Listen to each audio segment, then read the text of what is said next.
Welcome, everybody. Welcome. I'm David Kasher, one of the rabbis here at IKAR, and I'm really excited for the fourth and last installment, the culmination of a series that we do a speaker series every year, and this year our theme has been DEI, is the shorthand: diversity, equity, and inclusion, and we've had three really fascinating and compelling sessions so far.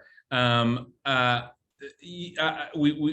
to just say that these are diversity, equity, and inclusion. We chose this theme this year both because these are values that we care about and believe in here at IKAR, but also because these are things we're working on, and because we have a lot of work to do in these areas. So this is both an expression of our values and also an attempt to live them out by learning. And we've been really fortunate to have incredible speakers. We did a session on queer inclusion, one on Sephardic and Ashkenazi diversity within the Jewish community, and our last session was on disability rights, accessibility, and inclusion. Today our topic is racial equity, inclusion, and belonging in Jewish spaces.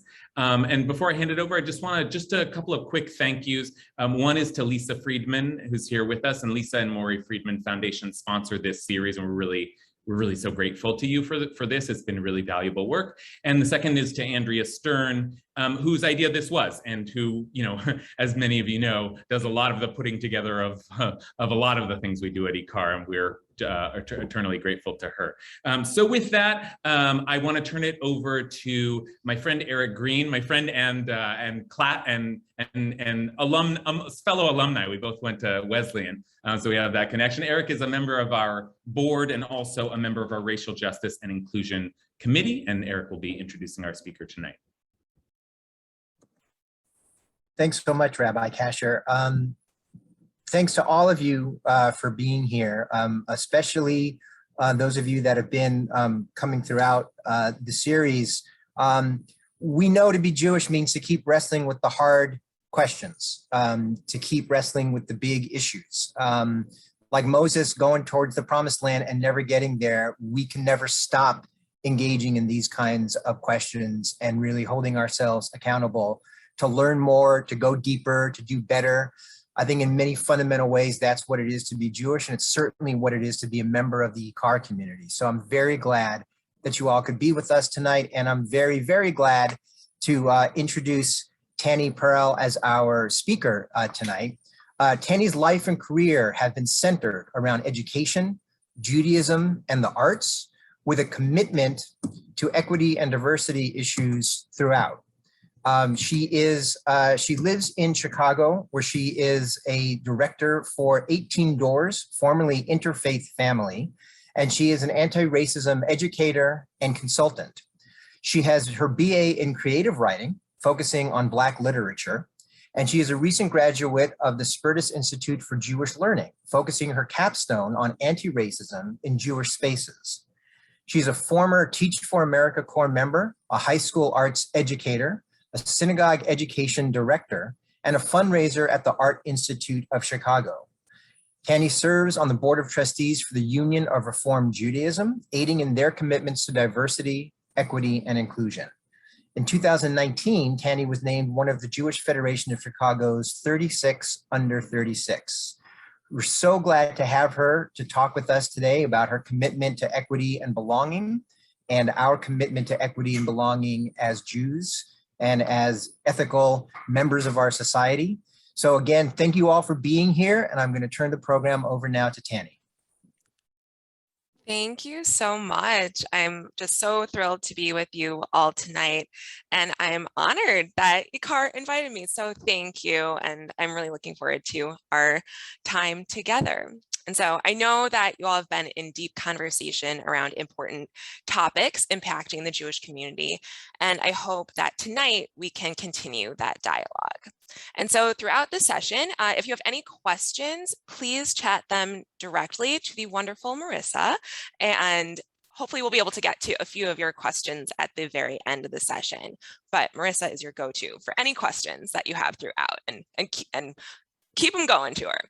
And so tonight we're going to go on a little journey through history.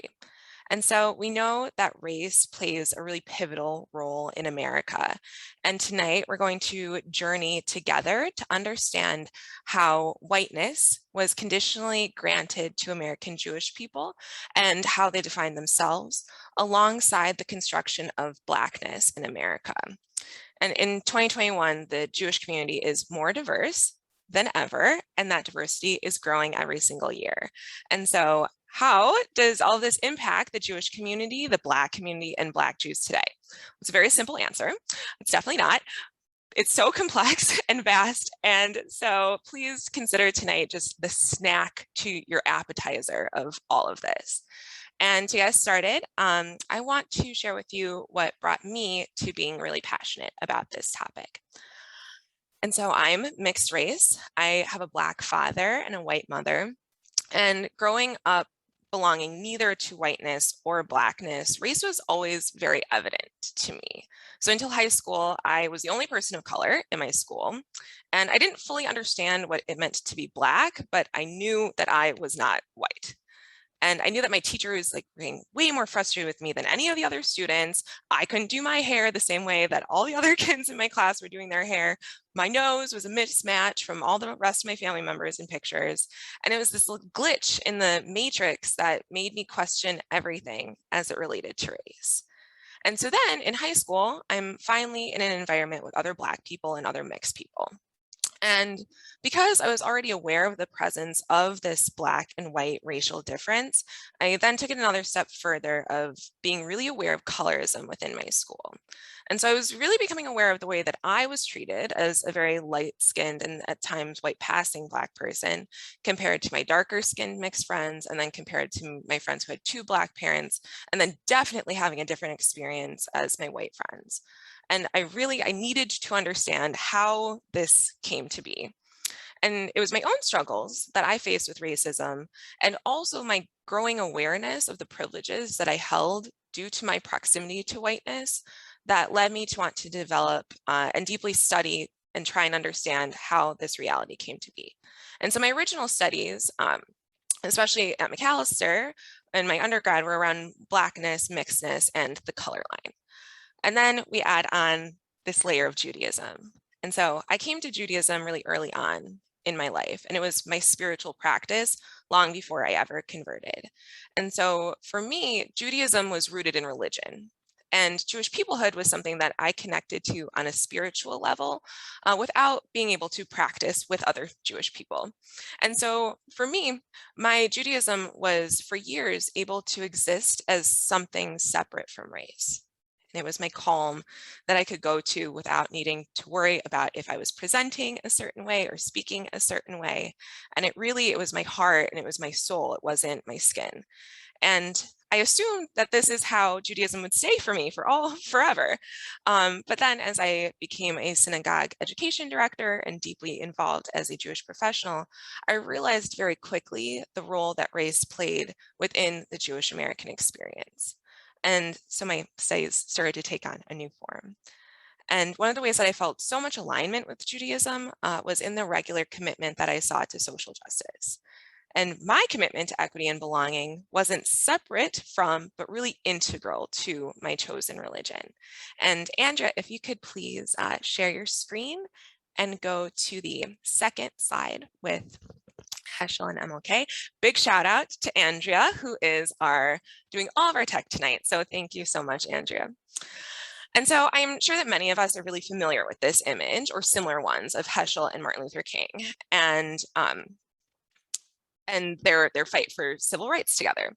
And so the more Jewish conferences that I was going to and the more spaces that I was in, the 1960s were always called upon as this really important moment of Black and Jewish solidarity. And this image was just constantly popping up on screens. And people would talk about how their parents and grandparents were part of marches and conversations. And for an image that held so much symbolism and was at the heart of Jewish movements and spaces that I was a part of, I couldn't help but start to wonder where these same images were in the 70s, the 80s, and 90s.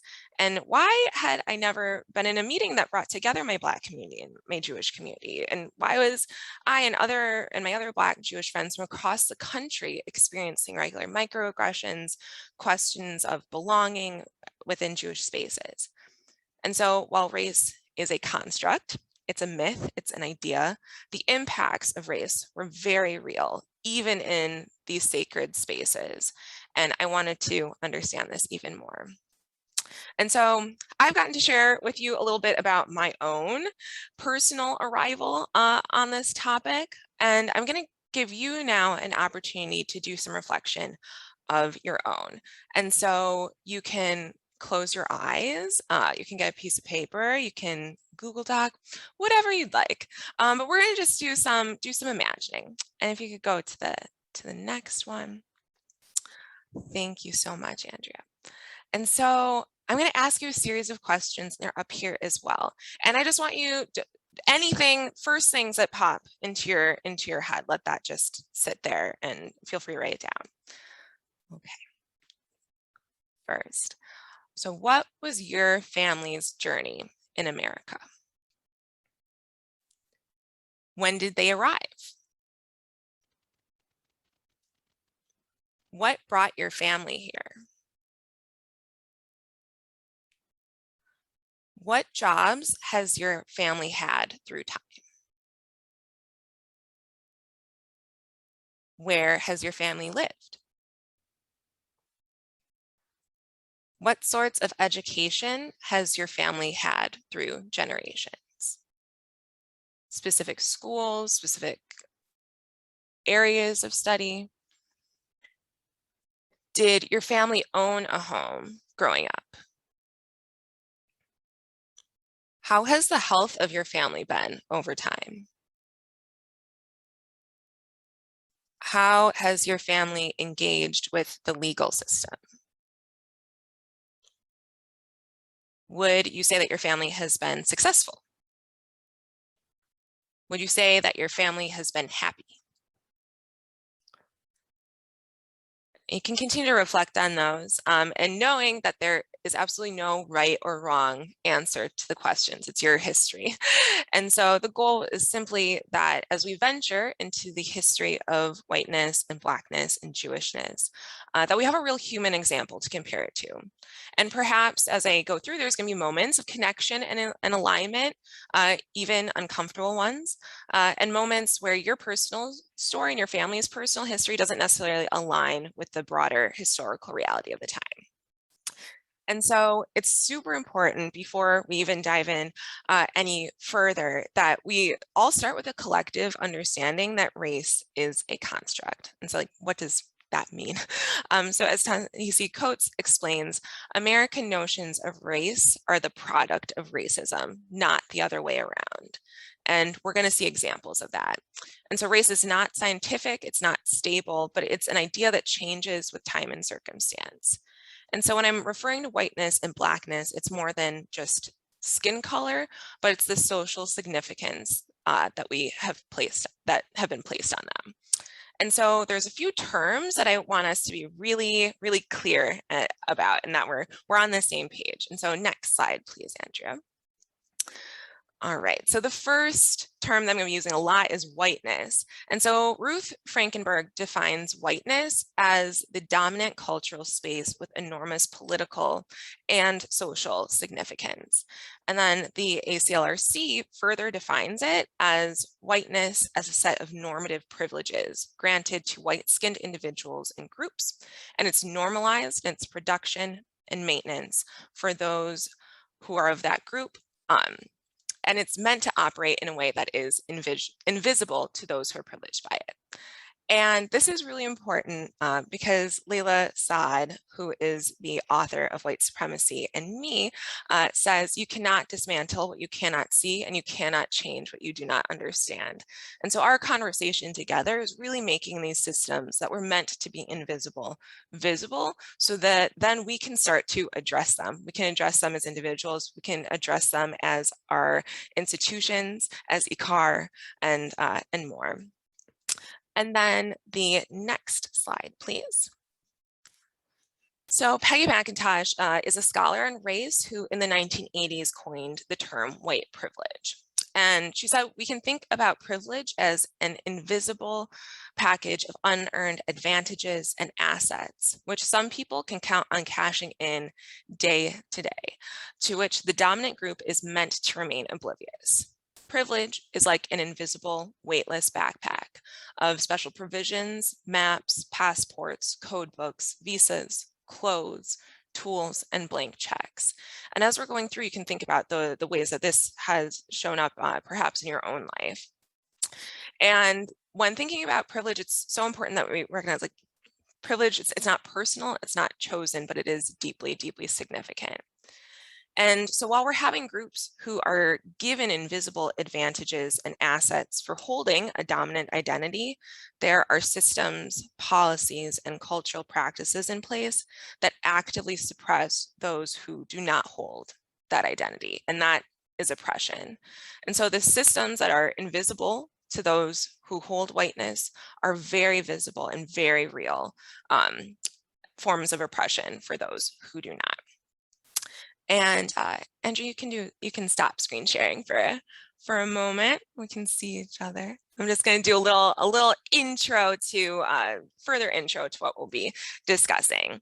And so now we're going to dive in and we're going to explore how Blackness was constructed America alongside the gradual construction of Jewish whiteness.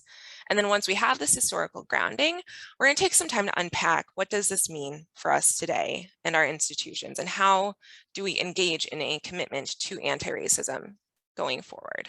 And before I go any further, I just need to preface a few things.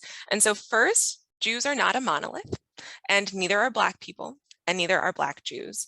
And this is a very broad overview that draws upon themes and experiences over time that have present and historical backing as it was constructed in our country. And the individuals who hold these identities are distinct. And then second, our time together is tonight specifically focused on the Black and Jewish experience in America. And while there may be overlaps, it does not tell the story of people of color, Jews of color broadly, or Sephardi or Mizrahi Jews either. And this presentation is not going to touch upon intersectionalities of gender, ability, sexual identity, and more. Those are really, really important things to talk about, but we have one hour. And also we don't, this will not touch upon the unique position that this history places Black Jews in particular. And I also want to emphasize that before we even start, that white supremacy is what allows for anti-Black racism to continue in our systems and allows for violence to continue to be inflicted on Black bodies. And it is this same white supremacy that has allowed for anti-Semitism to be a constant threat in the American Jewish experience. And so anti-Semitism is real, racism is real. And as much as I'm thrilled for the time that we do have together, there's unfortunately no way that I can give you the full depth and breadth of the Black and Jewish racial construction in the United States over the past 4 centuries in a single hour. But I can tell you that this is the start of forming a foundation of understanding that I hope you will continue on past tonight. And also just wanting to say that at times the history that I present may or even likely will be uncomfortable. And there's some graphic images and moments in the presentation that reflect this uncomfortable history. And so I encourage you to lean into this discomfort, as it is the only way that we can learn and grow. And so Andrea, if you could screen share again. Thank you. Okay, so to understand where we are and where we're going, we really do need to start from the very beginning. And so the first Jews come to America in the year 1654, and it is a group of 23 refugees from Brazil who fled to the Dutch settlement of New Amsterdam on Manhattan Island. And so for decades that are going to follow, there's a really typical pattern, and they're going to get land to create a cemetery. Worship would happen in people's homes, and then eventually a synagogue would be built. And then next slide, please. So Eli Faber explains that because of their small numbers and the lack of their own Jewish religious authority figures, early American Jews relied really heavily on the international Jewish community. And so they would look abroad for Torah scrolls, halakhic guidance, funding, and then most importantly, and this would continue to be incredibly important throughout early American Jewish history, would be spouses. And so the International Jewish Network really helped early American Jews to be able to stay connected to the really essential aspects of Jewish culture and religion. And so coming to America was a conscious choice made by the first Jewish settlers. And these international ties allow for a continuation of culture, language, religion, and most importantly, autonomy. Next slide, please. So conversely, while the first Jewish people in America were refugees, the first Africans in America were stolen from their land. So in 1619, a group of 20 people are captured from their tribe in Angola and taken to what would eventually be known as Virginia. And so while Jewish people in America are continuing to be able to maintain and grow their culture and religion and stay connected to their homelands and the international community, plantations and slave masters were incredibly purposeful of stripping enslaved Africans of any sense of home or belonging. And so many times families would be separated. Enslaved Africans were forced to leave their native religions and convert to Christianity. And any connection to those still in Africa was severed completely. And so while stripping enslaved Africans of their connection to their home countries, plantation owners also prohibited the access to education. And let's consider just how important education is to Judaism. And to be able to read Torah, you need to be able to read first. The mitzvah experience requires that by the time you're 13, you not only know how to read, but you're able to read well enough to be able to interpret it and then give a devar. And so Frederick Douglass said, knowledge makes man unfit to be a slave. And so we're having generations of people cut off from the opportunity not only to have free bodies, but also free minds as well. And the 1970s were actually a really good time, the 1700s were actually a really good time for Jews in America. So after American independence was declared in 1776 and the Constitution then ratified in 1788, Jews were afforded what the historian of American Judaism, Jonathan Sarna, calls an unprecedented degree of equal footing. Next slide, please. And so Moses Sexist is a real prime example of this, and his experiences with George Washington are really reflective of a collective attitude in America. And so Sexist is a American dream situation, really. His family migrates from Portugal. He's super active in his synagogue. He's accepted as a Mason in Rhode Island. He's the founder of the Rhode Island Bank. And as a representative of his synagogue, Moses reaches out to George Washington. Next slide, please. So he writes a letter, and in his letter, the Washington Library explains that Sexist tells Washington that as a country that was founded on religious freedom, the Jews were of equal status and privilege as any other religious group. And so Washington is in full agreement with this. And in Washington's response, he says, "It is now no more that toleration is spoken of as if it were the indulgence of one class of people, that another enjoyed the exercise of their inherent natural rights." And in his reply, the library further explains how Washington's response really marked a clear departure from this passive tolerance of Judaism to full liberty. And he even hints that America could be a sort of promised land for the Jewish people. And this reference in the letter also Amanda Gorman references in her wonderful poem during Biden's inauguration. And next slide, please. And so, sorry, one before. Thank you. And so this initial transition from tolerance to uplift is foundational to the Jewish experience in America. And so Rabbi Dana Evan Kaplan said that even though America was a country of immigrants who were expected to adopt a new language, culture, and land, no one ever expected a person to change their religion. Jews were able to be American and have a strong religious identity. Next slide, please. And so while there's this embracing of Judaism by the president, our legal system is simultaneously writing into its laws ways to further dehumanize enslaved Africans. And so in the 1700s alone, 6 to 7 million Africans were brought to America to be slaves. And while enslaved Africans continue to be stolen from their land, we also have the first generations of children being born into slavery. And so in 1786, the Constitution mandates that any person who is not free would be counted as 3/5 of a free individual for the purposes of determining congressional representation. And so what this does, this 3/5 clause, increases the political power of slaveholding states.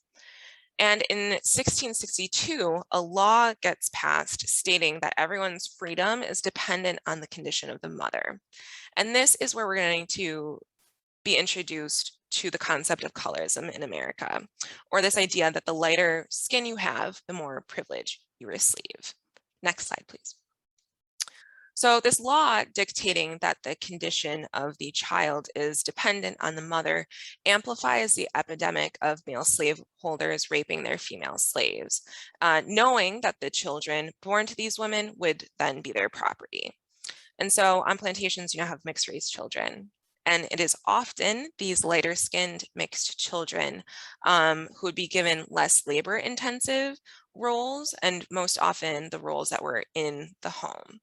And so even on plantations, this proximity to whiteness grants access, it grants protection, and even more autonomy than to those who don't possess it. Next slide, please.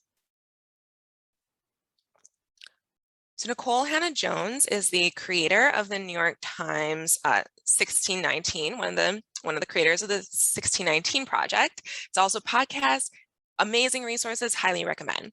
And so she really puts the collective mindset of the time into words by saying that by the early 1800s, according to the legal historians Leland B. Ware, Robert J. Cottrell, and Raymond T. Diamond, white Americans, whether they engaged in slavery or not, had a considerable psychological as well as economic investment in the doctrine of Black inferiority. And she goes on to say that while liberty was the inalienable right of the people who would be considered white, enslavement and subjugation became the natural station of people who had any discernible drop of Black blood. And during the 1800s, Jews are very much viewed as white in American society. And in The Price of Whiteness, Eric Goldstein explains that at this time, native-born whites viewed the Jews' economic success and their perceived links to civilization as characteristics that affirmed their membership in the dominant social grouping. And so things that become white dominant culture, such as economic success, education, established family units, many Jewish people were already experts at. And Goldstein actually references a contributor of a leading medical journal who in 1874 said that the Jews were the purest, finest, and most perfect type of the Caucasian race. And so while this was society's view, Jewish people themselves were embracing whiteness in American society while still being very committed to holding on a distinct identity tied to the Jewish religion. Next slide, please. And so slavery gives a stability to the white-Black binary of race. Black people were enslaved, white people were not. White people had power and agency, Black people did not. But then with the abolition of slavery comes an instability of this racial order. Because before, when slaves are on plantations, with very few exceptions, there's no need to ever identify or clarify what their treatment would be like in day-to-day life, like to the grocery store. And so white America, through laws, media, and practice, need to now recreate the racial lines that plantations and slavery once offered. And so white America is now really trying to have everything fit very simply in a black-white dichotomy. And Jewish people really challenge this. And there's a few reasons for this. Next slide, please. So first, Jewish people are finding success in areas of modernity and industrialization that many white people find very scary. Jews also live in cities. Majority live in cities in the North, and the North and cities are the antithesis of the Southern plantation. And so while Jews were once a very small group of around 200,000, numbers are up to about 1 million by the year 1900. And Jews lived together. And so from the time of arrival and still in the 19th and early 20th century, Jews in America were still refusing to marry non-Jews. And so while there's this willingness to assimilate in terms of language, dress, manner, Jews would live amongst other Jews and marry other Jews. And in doing so, really create a distinction compared to the rest of white America. And so this feature of marrying other people of the same group also aligns them with Black Americans who are also not marrying outside of their group, although it was illegal to do so for the majority of states up until the 1960s. But in a time when there is an attempt to now align Jews to Blackness or whiteness, this is pushing the Jewish people one scooch towards Blackness. Next slide. And so this distinction that connects them to Blackness, combined with the fact that Jewish life was tied to many things that white people were afraid of, there's an attempt to further align Jews to Blackness, and this gets kicked up a few notches. Next slide, please. And so while there's this attempt, it really doesn't stick. Eric Goldstein raises Nathaniel Shaler as a person who was really pivotal to the acceptance of Jews as distinctly white in the early 1900s. And so Shaler's ideas on race were very rooted in white superiority. And he actually goes on to be Harvard's Dean of Sciences. And so while there had been multiple attempts to find similarities between Black Americans and Jews through false science, false cultural comparisons, and more, it always became very cloudy and really, really complicated, which would make further attempts down the line of having a full racial white-Black hierarchy really difficult. And so in 1904, in a work titled The Neighbor, Shaler argues that he has complete confidence that the Jewish people would be able to assimilate in America without a doubt. And he argues that there needed to be a stop of focusing on Jewish racial ambiguity, categorize Jewish people as white, and really focus instead on teasing out what Black subjugation needed to mean in America at this new point in history. Next slide, please. And so Shaler is actually a teacher of Teddy Roosevelt, and Roosevelt's views on race would greatly impact policy and discourse about race in America. And so Roosevelt also believed in the true superiority of white people. And so it has significant implications in Roosevelt believing that Jews could assimilate to white America and be a positive addition. And part of this process was to put Jewish people in public service positions. And as Goldstein says, it really symbolically affirmed the stability and unity of white America.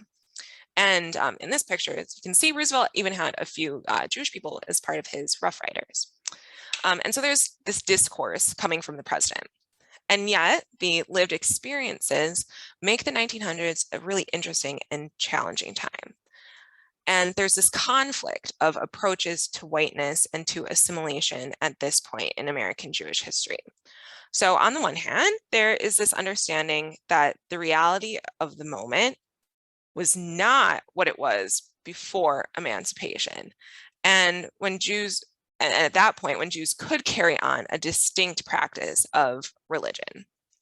They could be fully Jewish and still be white. And this was no longer the case after slavery. So there's this one group who understands that given their own experiences with the historic oppression of Jews from the time of Egypt to pogroms, that to have any group subjected to dehumanization makes your own group only a step away from that same sort of treatment, especially when your acceptance into the dominant society has not always been a given. And so there were those who were really empathetic to the experience of Black people in America. And then there were those who knew that the price of not fully leaning into whiteness meant sustaining the same dehumanization that Black people were experiencing. And so overall, the collective decision is that the price is just too high. Next slide, please. And so slavery is abolished in 1865, and in its place, Jim Crow laws, starting in the 1890s, offer a legalized form of racial segregation. Next slide, please. And so oppression functions on 4 levels. And so this is perpetuated today, but Jim Crow really perfected it. As you'll see, all of the levels reinforce one another. And so first we have the internal. So those were the biases and internal thoughts that people had. This would be the categorizing of Black people as less than, stereotypes about laziness or lack of ability to be educated. And then we have the interpersonal, and these are the way that people treated one another. And that would be all the way from somebody saying a racial slur on the street, all the way to acts of violence like lynching.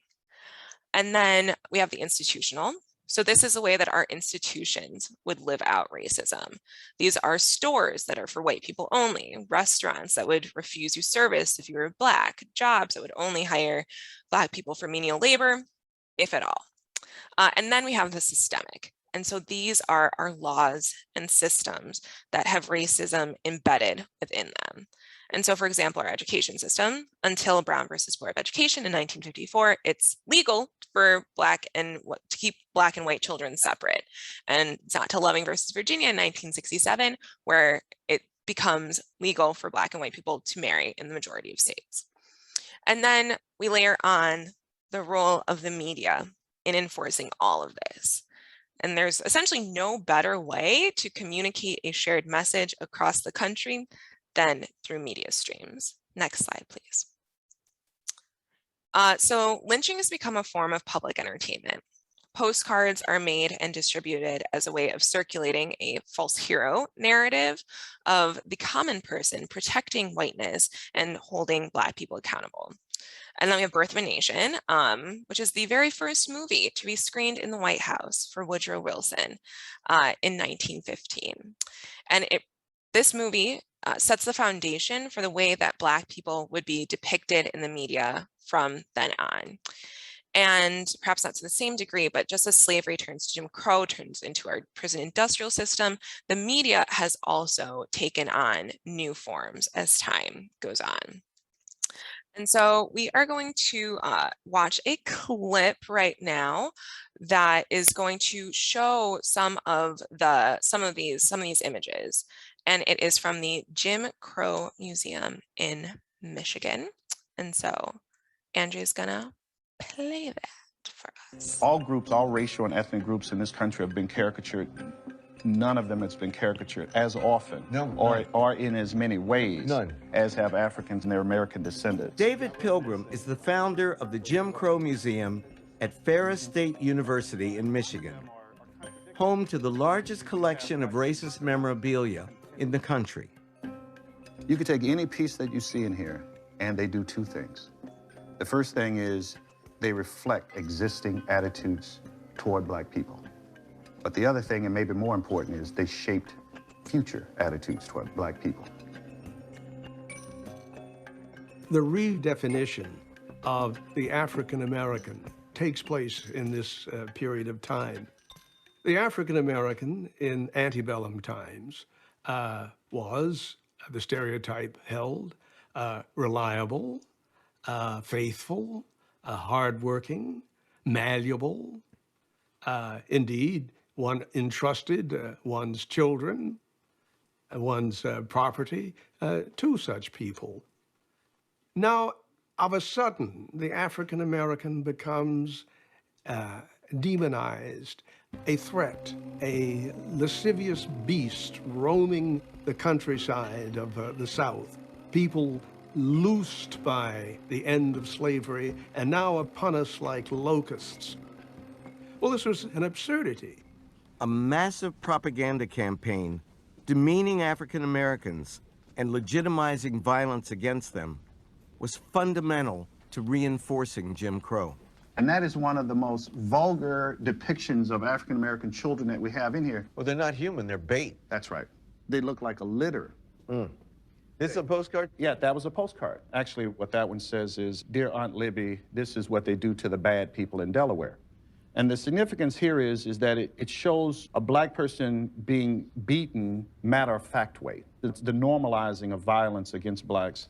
And look at this kid's face. Not only does that teach something about violence against blacks in this case, but it's also teaching him. Oh, yeah. It's horrible. All right, thank you, Andrea. You can take a deep breath. Okay, so as we've seen, whiteness is being crafted in a way that if you have it, you blend in as the ideal of automatically holding traits of moral goodness, being hardworking, family-oriented, well-mannered, the norm. It's invisible. Whereas blackness is being crafted to be the visible other. And the media helps to draw this distinct line between blackness and whiteness. And these caricatures become commonplace messaging seen across the country. And at the same time, it's also then being reinforced by the laws that make these separations legal. Institutions react to this messaging and feel validated in what they are doing and enact separation. And then person-to-person interactions regularly then debase Black people. Next slide, please. And so the 1920s and 30s are a very interesting time in Jewish America. So on the one hand, as economic troubles arise, there is this fear that Jewish people are somehow outperforming and threatening the rest of white America. And so at this point, quotas on the number of Jews allowed in various institutions, such as schools, social clubs, certain jobs, increases. And at the same time, there is also still this idolization of Jewish leadership.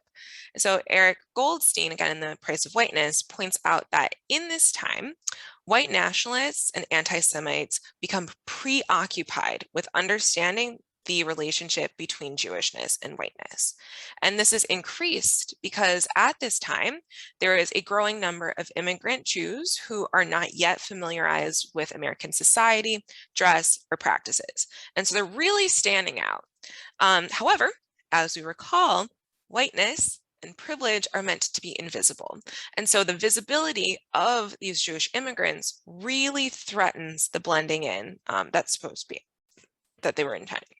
And so during this time, white America is starting to struggle economically. There's a great deal of fear, and these pockets of Black success that we're starting to see, like the Harlem Renaissance, are really forcing white America to want to be very, very clear about who is and is not a part of this inside group. Next slide, please. And so there is this understanding that there's a growing need for Jewish people to align themselves and essentially prove their whiteness. And it causes a real rift in the Jewish community in regards to what this would mean for the treatment of Black people. And so to have access and comfort and autonomy in America at this time really came with a requirement of anti-Blackness. And whether this was in the interpersonal as a way of staking a claim that there was not an alignment or landlords not renting to Black tenants in order to maintain the makeup of a neighborhood. And this is not to say that there weren't pockets of real allyship in the 20s and 30s. For example, as is shown here, there were some really incredible Jewish socialists in particular who would call this out. And Karen Brodkin, in How the Jews Became White Folks, really elaborates on the ways that Jewish values drove socialism and a commitment to anti-racism.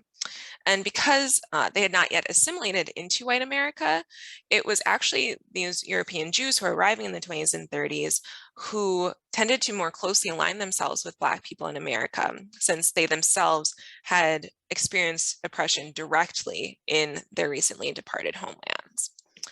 Next slide, please. And so the Black-white dichotomy takes on a new and important form in the 20s and 30s. And part of this distinction is also because not only is anti-Black racism continuing to be embedded in laws and policies, but it's also becoming significantly more violent. So the KKK is being invigorated in the South with nearly 200 lynchings from 1918 to 1919. And the summer of 1919 marks a series of race riots across the country called Red Summer. And then there's the Tulsa Massacre, which is in 1921, which resulted in the murders of over 300 Black people in the successful Black town of Greenwood by white vigilantes who burn and decimate the town. And this town had been known as Black Wall Street because of how successful it was and all the thriving businesses, and it becomes the epicenter of white anger.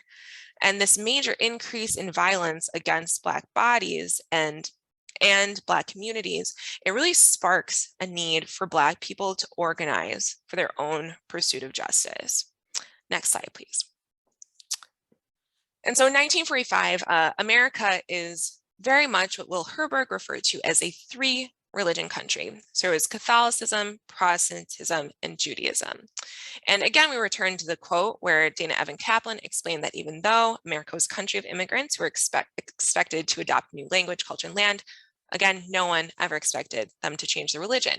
And so Jews are able to be in America and continue to develop a strong religious identity. And while Jews in America are able to feel relative comfort and freedom in the time leading up to the Holocaust and shortly after, American Jews also had a real heightened sense of fear and concern for their safety at this time. And so they were under threat of nuclear destruction, experiencing overt anti-Semitism in the workplace, with some places just banning Jews outright.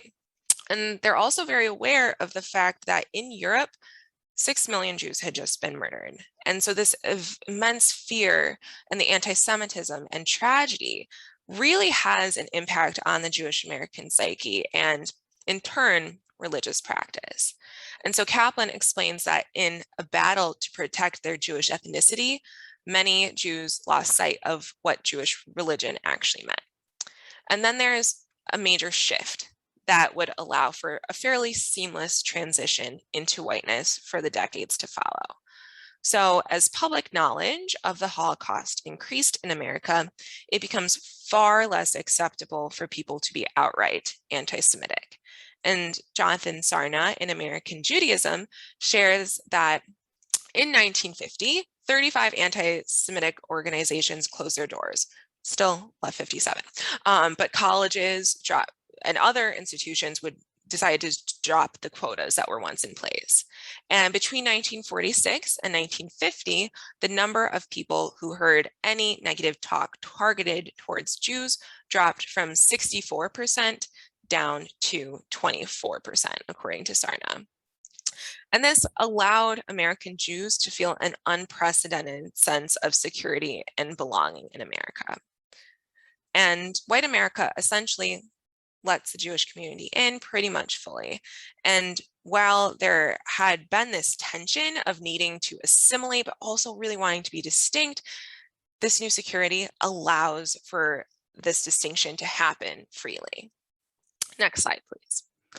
And so as American Jews are able to feel a new sense of comfort, there's also an ability to access new privileges and esteem. And so we have two wonderful examples of this. We have Bess Meyerson, who becomes Miss America, and we have the Hebrew Hammer, Hank Greenberg, who played for the LA Dodgers. So for our Dodgers fans out there.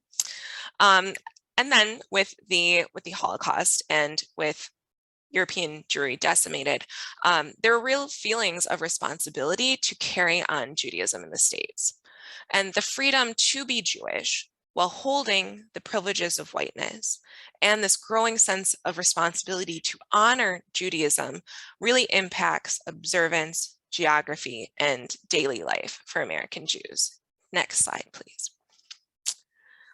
And so while the Orthodox are really growing stronger and more extreme, the rest of American Jews are starting to intermarry at increasingly high rates, and the gap between those who are like really observant and barely observant grew each day. And so since the 1940s, Jews start to move to the suburbs. Next slide, please. And so finding it really difficult to sustain strong religious, cultural, or communal experiences on their own, the 1950s and 60s experienced a major increase in the building of synagogues and religious schools. And so from 1945 to 1965, over 1,000 synagogues are built, according to Jonathan Sarna. And this allows for Jewishness to be lived out in really distinct spaces. And Jewish and other white families are able to purchase homes with really low interest rates. And then once those homes are paid off, now they're offered the opportunity to create generational wealth and property transfer to other generations. And so at the time that Jews are moving to the suburbs, predatory loans and redlining are forcing Black people into the most undesirable neighborhoods across the country at incredibly high interest rates. Next slide, please. And so these neighborhoods then are not given the same schools, access to healthy foods, or home safety standards. And not only are Black people being forced into segregated neighborhoods, but the high loan prices paired with pay inequity and a lack of upward mobility, there's just not the same opportunity for the creation of generational wealth. And we still see this today. And so the map that you see, this is a map of Chicago, where I live, and it's actually not a map of redlining. This is a map of child opportunity areas, with the red areas being the lowest child opportunity areas. And what it's meant by that is it is an index, a study of the opportunities that children have to live really healthy lives. And so this includes infant mortality rates, this includes the lead levels in water, this is access to healthy foods, the education, the schools themselves. And while this map is not a map of redlining, the red areas were the neighborhoods that experienced redlining during the 60s. And this is a recent map. This is like within the past few years, and we're still seeing the effects of redlining that took place in the 1960s. And I'm sure you can have the same, find a map of LA as well. And so next slide, please. And so housing was just one of the civil rights areas that came into focus, and voting is another one of those key areas, which we still see today in 2021. And so voting was a key way of suppressing the Black community from the beginning of Reconstruction. So for example, in Louisiana, the number of registered Black voters plummeted from 130,000 in 1896 to 5,320 in the year 1898. In 2 years, they're able to knock out the majority of Black voters in using tactics such as poll taxes, literary tests, and more. Next slide, please. And so in the 1960s, especially, it becomes really clear that local governments are not taking care of the Black community. And so while working for civil rights, groups like the Black Panthers step in to create opportunities for community and programs like free breakfast and tutoring for young people. And in the 1960s, American Jews have now gotten to enjoy about 2 decades of being enveloped into white America and are really experiencing comfortable homes, economic success, as well as a really strong Jewish identity. And so with the civil rights movement in full gear, there starts to be a bit of a rift between Jewish reactions towards helping Black Americans in the pursuit of justice. Next slide, please. And so in The Price of Whiteness, Eric Goldstein lays out three paths. So there were some, like Heschel, whose Jewish identity and values were what drove him to be involved in wanting to abolish the oppression that related to the oppressions experienced throughout history to the Jewish people outside of America. And then there were those who didn't make it because of their Jewishness, but their commitment to equity more broadly. And this was a way of balancing the fact that Jews also faced levels of oppression historically and decades before, without making comparison between themselves and Black people. And then there were those and organizations as well who distanced themselves completely. And for this group in particular, there was this feeling that the price of giving up this newfound comfort was just too great. Next slide, please. But as far as religious groups in America go, the reform and conservative movements were at the forefront of the civil rights movement and other domestic and international causes in hopes of protecting the most vulnerable. And so Rabbi Joachim Prinz and Rabbi Abraham Joshua Heschel were two individuals who were really prominent figures in the fight for civil rights. And Joachim Prinz's speech has a speech that actually precedes Martin Luther King's on the March on Washington in 1963. And so Prinz was a rabbi from Berlin who was arrested for warning German Jews to leave Germany. And he spoke out against the Nazi regime. And so when Prinz arrives in Newark, New Jersey, he became an activist again, working alongside prominent civil rights leaders, including MLK. And at the March on Washington in 1963, Prinz's remarks go like this. Next slide, please. So he said, when I was a rabbi in the Jewish community in Berlin under the Hitler regime, I learned many things. The most important thing that I learned under those tragic circumstances was that bigotry and hatred are not the most urgent problem.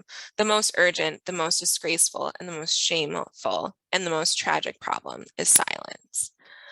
And so while Heschel and Prinz and many Jews who did stand for civil rights deserve much honor and respect, it is unfortunately a false narrative to say that that was the attitude of the entire Jewish community at the time. Next slide, please. And so in 1967, an event is going to happen that would really force American Jews to reconsider their place in America and the world. And so in 1967, there is the Six-Day War in Israel. And over the span of 6 days, Israeli armies fought for control over the Sinai Peninsula, West Bank, Golan Heights, and Jerusalem. And so for many Jews across the world, this was seen as a miracle. And according to Jonathan Sardine, American Judaism, Jews across the world flocked to synagogues in relief and thanks and raised and donated over $430 million to aid Israel. And with inflation, that comes out to over $3 billion today. And so after the Six-Day War, there was this collective shift in American Jewish ideals. And they shift from the universalistic to the particularistic. And there is this real desire to invest in organizations that would contribute to Jewish causes. Next slide, please. And so Daniel Elazar breaks philanthropy, which becomes really important, into 5 main spheres, as you can see.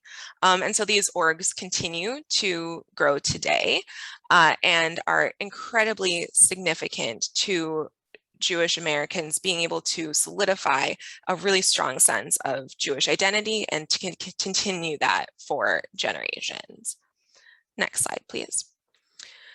And so the political progress made in Black America is significant in housing, voting, and education in particular. And there's starting to be significant moments of Black success in every arena. People shown there: Muhammad Ali, Oprah, Shirley Chisholm, Jimi Hendrix. And so yet, while progress is made in some areas, new forms of repression are taking its place. And so while legislation had moved to address some forms of racial inequality, and Jim Crow is no longer legal, new forms of discrimination take its place. And so, for example, the war on drugs enacted by Ronald Reagan in the 1970s would have impacts on the Black American community that is still felt today. And so for the sake of time, I'm just going to drop in the chat a video that you can watch that further elaborates on the impact the war on drugs had on just decimating Black communities, tearing families apart, and the creation of our school, of our prison industrial complex, and really highlights the fact that it was the active policing of and unfair policing of Black communities that increases our prison population, specifically Black men, in exorbitant ways. I also recommend reading the book New Jim Crow by Michelle Alexander for additional context as well. And so when we're talking about systemic racism, that's what we're talking about. And we're talking about anti-Black racism.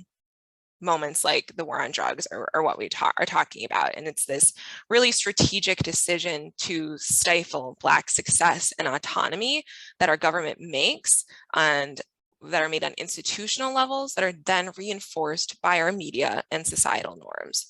And as we addressed in the beginning of our session together, on the flip side of oppression is privilege. So where there is anti-Blackness, there is white privilege. Next slide, please. And then the next one, that's the video. So Peggy McIntosh, as I stated, along with coining the term white privilege, she also develops a checklist for people to reflect on the invisible ways that white skin grants access, autonomy, and protection. And so here are a few. So just take a few moments to yourself and read these and identify ways that this may or may not align to your own life.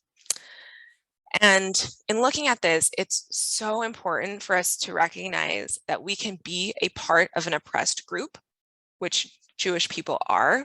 Anti-Semitism is very real, or hold other marginalized identities, such as disability, being part of the LGBTQ community, while still benefiting from white privilege. So I'll say it. We can hold oppressed identities while still benefiting from white privilege. And the reason that this can be true is because, as we've learned, anti-Black racism was embedded in every system in America from the time that the first enslaved Africans were brought to this land. Next slide, please. And so we are going to watch this. So it's really often that it's easy for historical examples of systemic racism and the creation of white privilege to be academic and theoretical. And I know we're like over time. So actually, please watch this starting at 4:19 for yourself. I want to make sure that you won't respect your evening. So please watch that video starting at 4:19. You can watch the whole thing as well. It's great. And what it really does is you're going to be able to see the families that have been impacted by anti-Black violence throughout time. And so moving on, the activist and scholar Angela Davis said, in a society that's racist, it's not enough to be non-racist, we must be anti-racist. And so in taking a moment to reflect, like, we live in a country that has granted whiteness to Jews conditionally throughout time. We live in a country that has had anti-Black racism embedded into our laws and system and culture. And white supremacy is at the heart of anti-Semitism and racism. Next slide, please. And so activist and artist Lil Watson said, if you have come here to save me, you're wasting your time. But if you have come here because your liberation is bound up in mine, then let us work together. And Black and Jewish liberation are both dependent on this dismantling of white supremacy. And we can combat this by committing to being anti-racist. Next slide, please. And so I will share with you, there are zones of anti-racism, and I'll ask Andrea to share that with you, but to really reflect and be honest with yourself about where you're at in your process. And there is a fear zone, and a growth zone. And so I want us all to just constantly being aware of where we're at and where we're going in our journey to being anti-racist. And so our commitment to anti-racism really needs to be constant. And so these are 4 things that we can do to really be active in the process, from educating ourselves, really breaking down systems that perpetuate anti-Blackness, not as Black saviors, but as accomplices, really committed to wiping out all forms of white supremacy.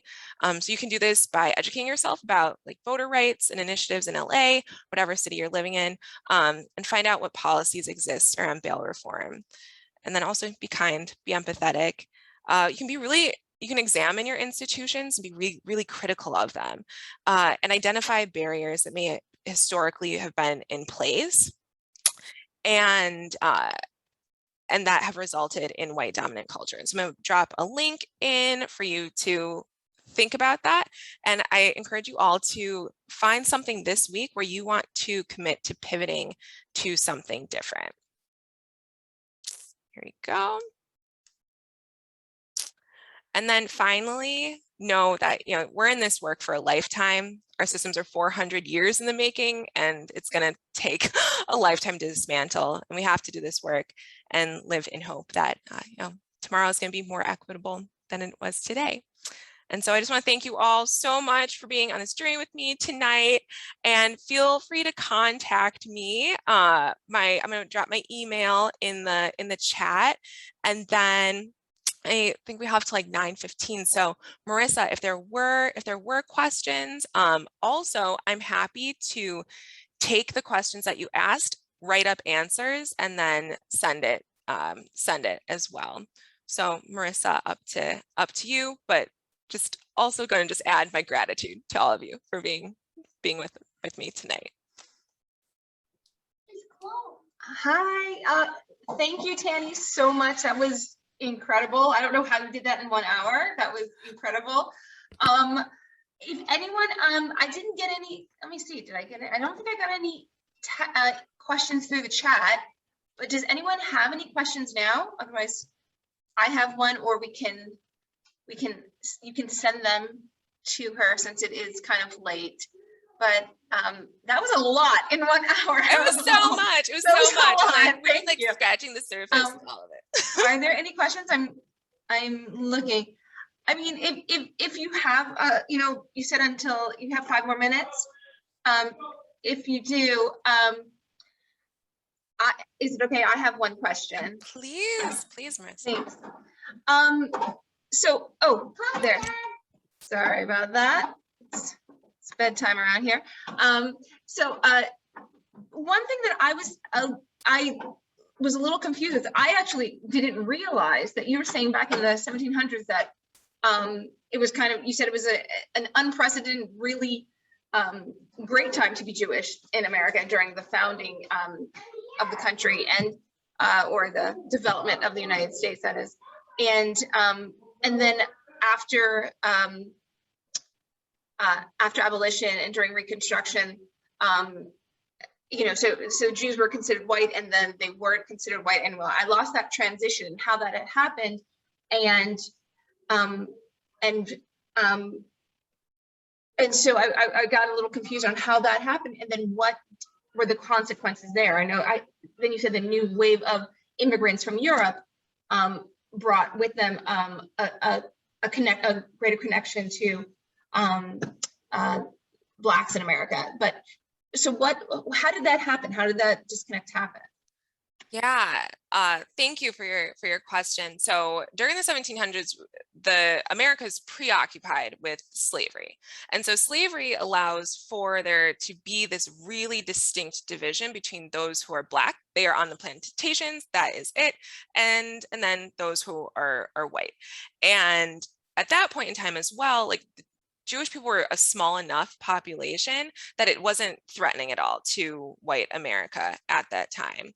And there's a support from George Washington of like the Jewish people are like, you can have your religious freedom, not seen as anything separate from what people who were coming to America were hoping to be able to achieve. And so then when slavery is no longer there, slavery allowed for there to be a really distinct Black-white separation. And so without slavery, now there's this blurred blurriness.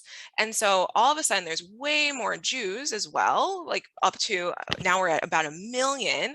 And so it's all of a sudden like, oh my goodness, like wait, they're not only are they're like growing in number, but also they are having jobs that are very scary in terms of like being really invested in the Industrial Revolution, which Southern Americans were not about because they wanted things to maintain on a plantation. And if it's able to exist in a factory, then why do they need this plantation anymore? And also there is still being a distinct group in the fact that they're not marrying other white they're not marrying white Americans, whereas the rest of America, we're just marrying each other. And so there's these moments where there's this distinction of that the Jewish people were different from the rest of white America at a time when they're also really, really invested in being like, this is what it means to be white. And so to have a group who's like challenging that is very scary for the people who are trying to like put these like very distinct white people belong here and can eat here, Black people can't. And so it's like, you either need to be Black or you need to be white. You can't, there's like not an in between. And the Jews represented this difficult space. Okay, that makes, now I get it. Awesome. Got that. Thank you. I have one question from Lori Hall. She asked, were Russian Jews also involved in the anti-racist movements? Or I'm not sure if you mean in the past or currently, or was it mostly European Jews? Was it Russian or just European? That's a great question. And I'm not I haven't done enough research specifically on the role of Russian Jews in particular. And so that's something like I would really love to research. I do know that a lot of Russian Jews brought with them money of like the political stances around socialism to the United States. And it was definitely like socialists who were very behind, like we are creating an equal platform for every human. Like we are knocking out this class structure. So my educated guess would be, and I need to find additional, but that Russian Jews, because of many connections to socialism, were then also active in those anti-racist efforts. Good question. Thank you. And if you have other questions, like please email me. Would love to continue to be in conversation. And so thank you, Eric. I don't know if there was anything else that you wanted to say, but I'm very appreciative for all of your time and for having me tonight. So thank you. If you have time, I'd like to close out with one more question. Yes. Based on your experience as an educator, right? There's a lot of history that you've gone through tonight, both Black Gentile history and white Jewish history. I'm wondering, in your experience, what do you think the biggest misunderstanding about those histories are? And what's the impact of those misunderstandings? How does it manifest currently? That's a great question. There's a few ways. There is a disconnect, I believe, in understanding that being part of an oppressed group does not equate to the Black experience in America. That there's sometimes a lack of understanding of the unique form that anti-Blackness took in America. That while there are huge barriers towards people who are differently abled, towards the LGBTQ community, it is rooted in anti-Black discrimination that continues. And so there has to be this recognition that anti-Blackness is embedded in our laws and systems in a very, very unique way. And